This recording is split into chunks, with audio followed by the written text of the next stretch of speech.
In Chapter 5 in the Seccombe textbook, she takes us through, really kind of has us take a look at some of the difficulties that welfare recipients must face on an everyday basis. And this is a particularly important chapter, I believe, in that it addresses the realities of day-to-day living and I think kind of touches upon some of the things that are seen as controversies regarding this particular population. So follow along with me here, and if you haven't read this chapter, it's very, very important that you do so. In 1997, there was an experiment, so to speak, or a program that the Florida legislatures and many of the state administrators implemented, where each legislature and administrator that participated in this was paired with a person on welfare for a month. And they were to check in with them on the phone at least once a week with the person they were matched with, and to participate in at least one activity such as a training class or shopping with food stamps or visiting the food bank, those kinds of things. And a key piece of this was that they agreed to feed themselves and their families on a food stamp budget for the month. Now, if you read Barbara Ehrenreich, if you ever read that book or you think back, I know that I mentioned it earlier in the semester, Nickel and Dimed.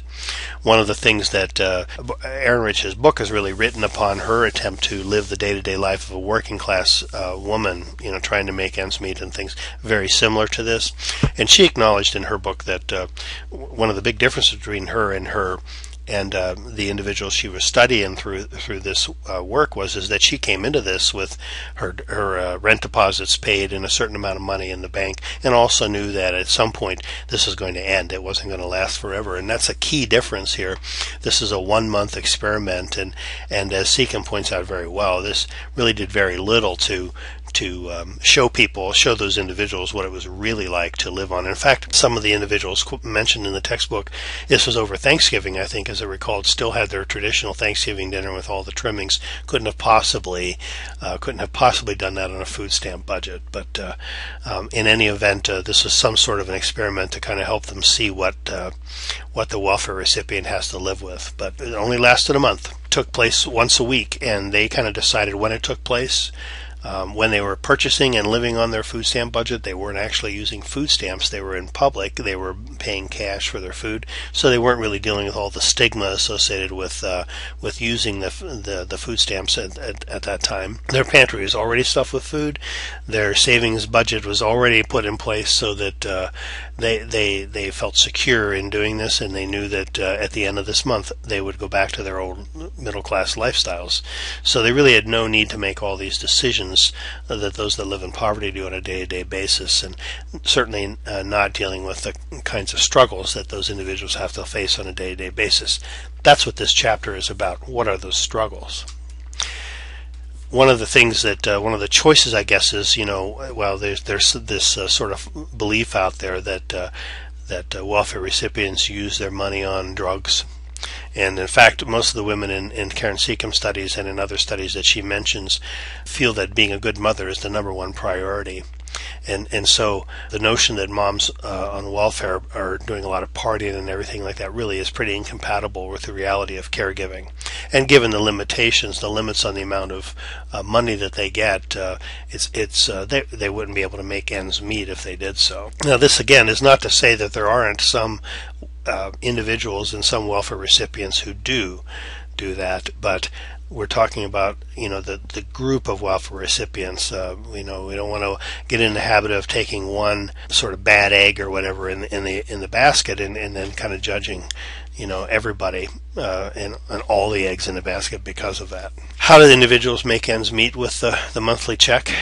Would it be possible for us to survive on a welfare budget? In Alaska, the amount recipients receive is a good deal higher than what's talked about in the Seccombe books. I think Florida and Oregon are the states where her study is happening.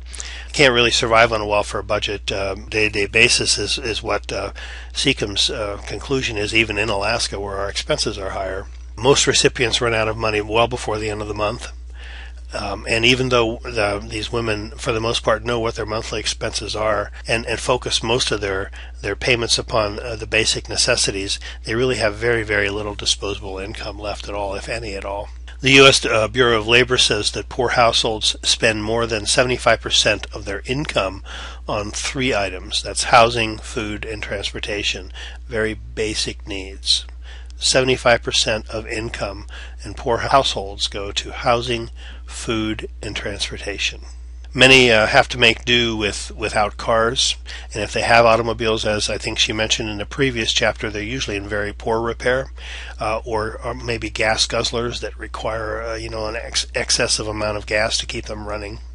Many of them live without phones, don't have washing machines or dryers, and these kinds of things lead to other expenses. You have the expenses of public transportation, you have the expenses of the laundromat every week, and that can be, especially on a limited budget, can be really quite expensive. Any small fluctuation in the financial demands on the household that are brought about by things like emergencies, or kids outgrowing shoes or needing a new coat, anything that's unbudgeted like that, as well as like birthdays and things like this, the kids have coming, they all pose obstacles towards living on this budget, and she really does a very good job in this particular section of presenting some situations and where the mothers talk about how they have managed to deal with these situations and make ends meet. It's really quite creative. As far as food stamps are concerned, most of the women in Seccombe sample ran out of food before the end of the month it's called food stamps now called SNAP, the Supplemental Nutritional Assistance Program. And the reason why the food runs out isn't because they make poor decisions in purchasing, but it's based on the fact that the Department of Agriculture's Thrifty Plan is the basis for the SNAP allotments. That is, there is called a liberal plan. This is sort of the idea of what it takes to feed a family of four, or whatever the average family of four. They have different kinds of ideas about that, and it seems as though there's sort of a middle class plan and the lower class plan. And this is based upon it's about half of the liberal plan, which is what most of us live on.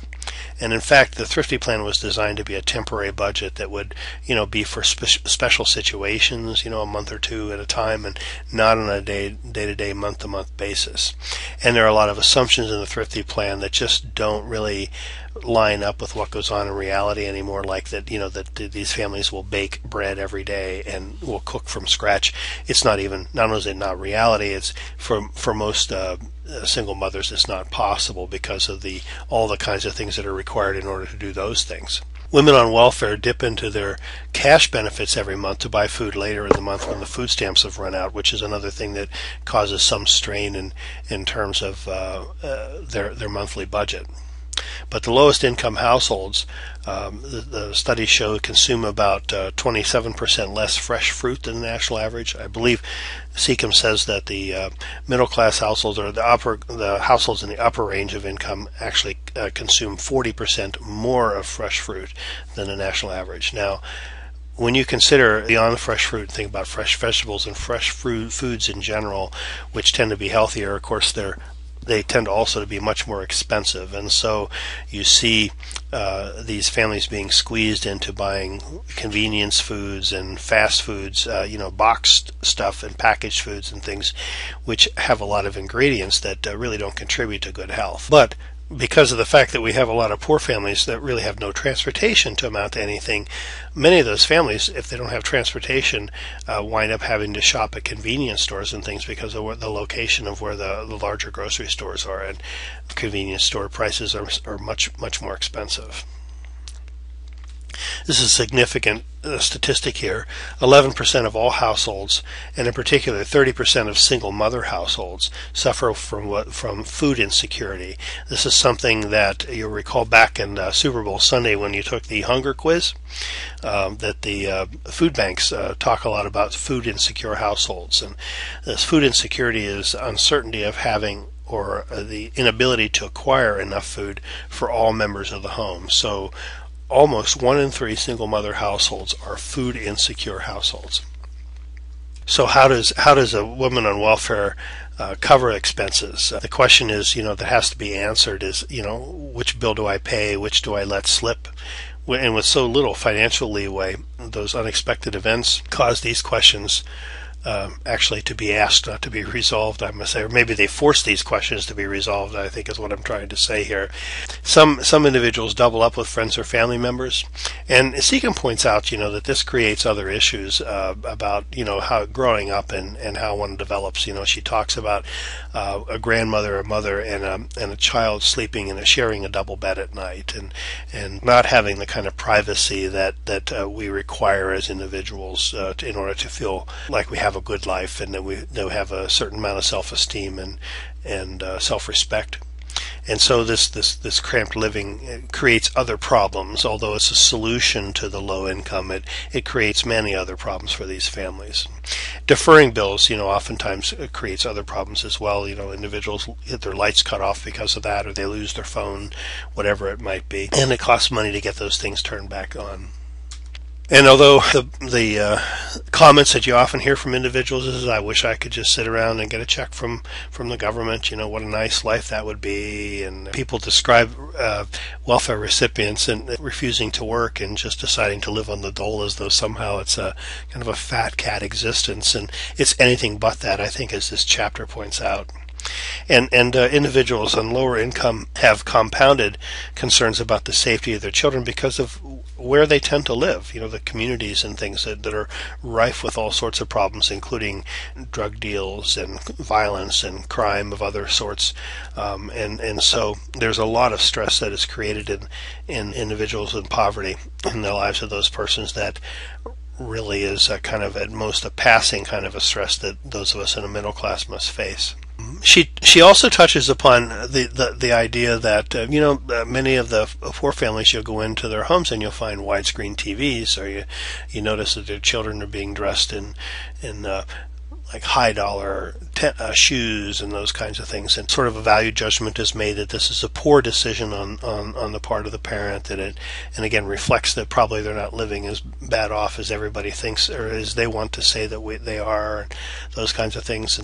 And Seccombe kind of spends some time exploring why this happens. And for instance, let's talk about the widescreen television. She says that the purchases like this, these sort of little luxuries, kind of help individuals deal with feelings of hopelessness and despair. They make the home for the children less of a kind of a prison, and leaves them feeling less kind of boxed in and confined and trapped more or less in their lives.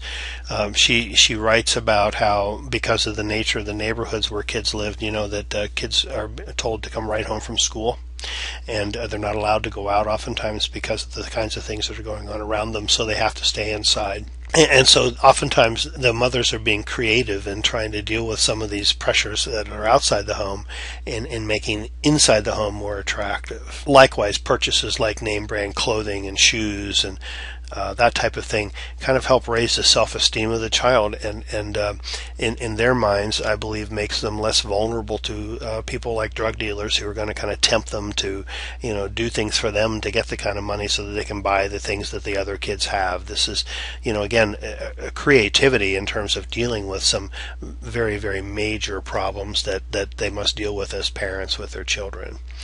And so as judgments are made about why these individuals are making these purchases, understand that it isn't only about bad choices and poor planning or self-centeredness, that it really oftentimes is a very good parental decision to make. And then she also touches upon the issue of fraud, and there does tend to be a discrepancy between income and expenditures. There was a study about in 1997 by Eden and Lane where they found that their welfare recipients' expenditures exceeded their income, and there was only one person in this particular study where that wasn't the case, and they point out that woman was in danger of losing her children because she was being accused of failing to provide food and clothing for the kids as needed on a regular basis. And so the conclusion that Eden and Lane reached in their study was that welfare benefits, which include food assistance, cash, housing, all those kinds of things. Welfare benefits do not provide an adequate financial floor for a family, and so